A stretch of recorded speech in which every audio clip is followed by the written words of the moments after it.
예레미야는 선지자죠. 선지자는 하나님의 말씀을 받아서 전하는 자입니다. 하나님께서 우리에게도 말씀하시죠. 하나님은 우리를 향한 뜻과 계획을 가지고 계신 분입니다.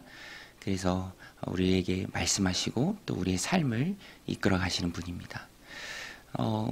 그래서 기도가 하나님과의 대화죠.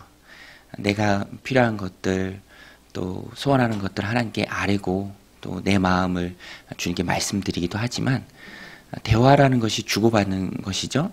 그래서 내 말만 하는 것이 아니라 내게 원하시는 하나님의 뜻이 무엇인지 오늘 내게 허락하신 이 하루의 삶 가운데 우리가 힘써야 할 것이 무엇인지 하나님의 음성을 듣는 시간이 또 기도의 시간입니다. 그래서 친하면 대화를 많이 하죠.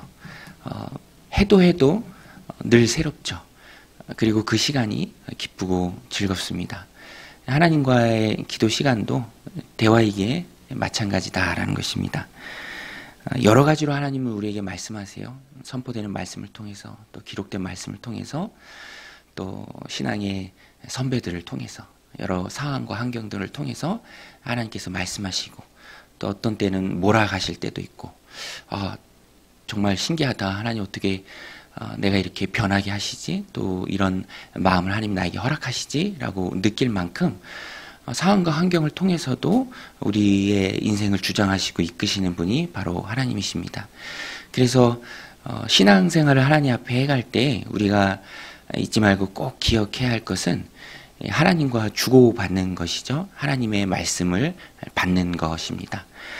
하나님께서 우리에게 말씀하시는데 그리고 우리의 삶을 이끄시는데 그런 하나님에 대한 우리의 바른 반응 또 신앙의 태도 무엇인가. 오늘 본문에 보면 예레미야가 받은 하나님의 말씀 그리고 예레미야가 그 말씀을 전할 때 처한 시대적 환경 그것을 통해서 우리가 잘못된 것과 또 우리가 추구하고 붙들어야 할 것을 잘 구분할 수 있습니다. 오늘 말씀에도 보면 거짓 선지자들이 나옵니다. 거짓 선지자들.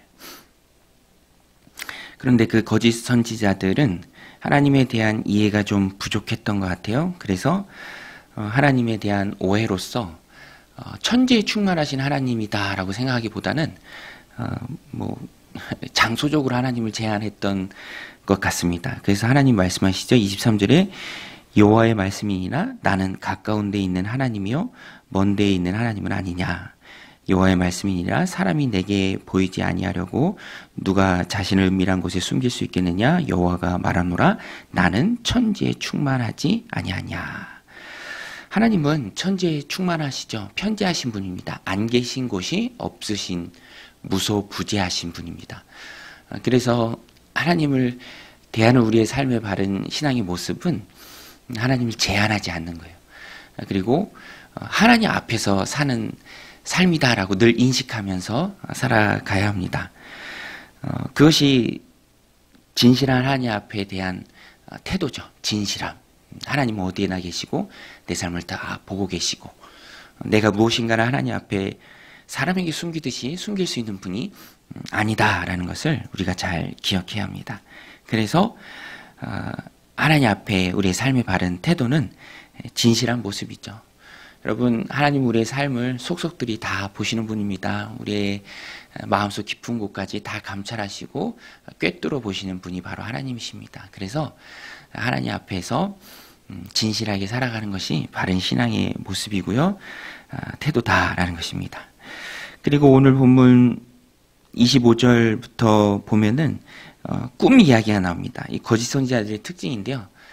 자기 생각을 말할 때 내가 이런 꿈을 꾸었다. 이런 꿈이 계시다. 이렇게 말하기도 합니다. 27절에 보면 27절 28절 보면 그들이 서로 꿈꾼 것을 말하니 그 생각인즉 그들의 조상들이 바알로 말미암아 내 이름을 잊어버린 것 같이 내 백성으로 내 이름을 잊게 하려 함이로다. 백성들은 어찌됐건 연약해요. 그래서 신비한 것에 마음을 빼앗길 때가 참 많이 있습니다. 와 저거 봐라.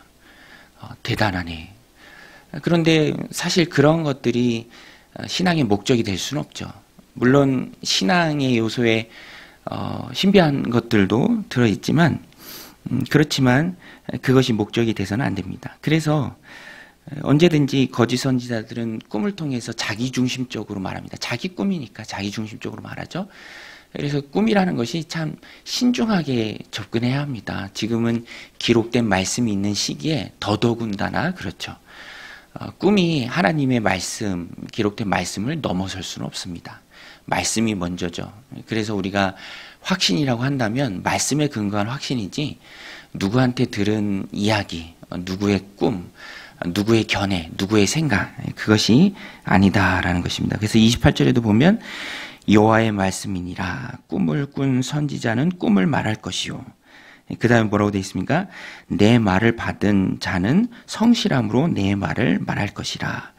겨가 어찌 알곡과 같겠느냐. 꿈이 또 겨의 비유가 되죠.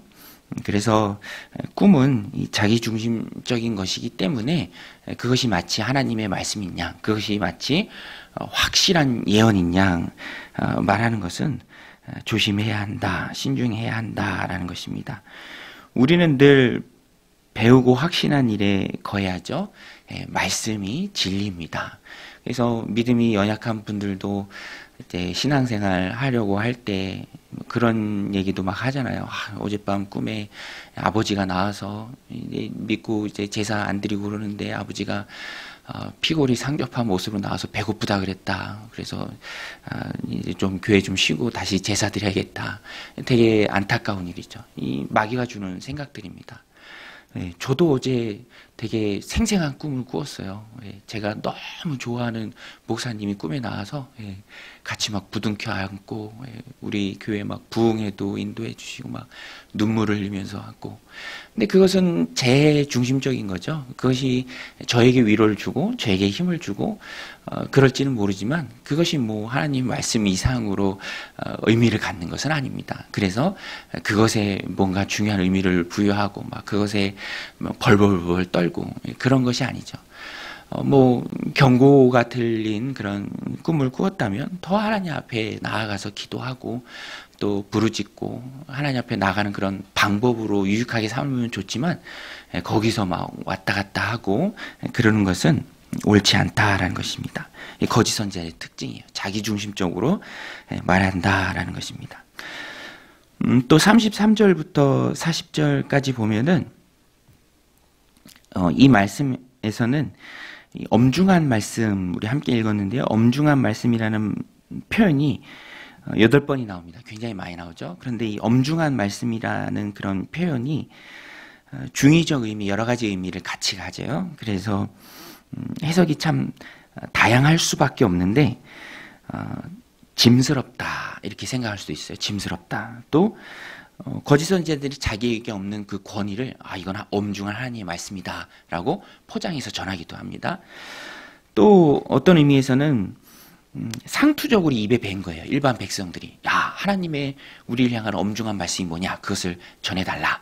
그런데 사실 예레미야가 여지껏 많이 전했습니다. 그런데 그럼에도 불구하고 또 다른 엄중한 말씀을 구한다라는 것은 자기 입맛에 맞는 자기가 말씀을 고르겠다라는 그런 의지의 표현입니다. 그래서 이 엄중한 말씀이라는 것이 사람들의 표현에 속하고 사람들이 사용했을 때 다 좋지 않은 그런 표현들로서 사람들이 받아들이는 것입니다.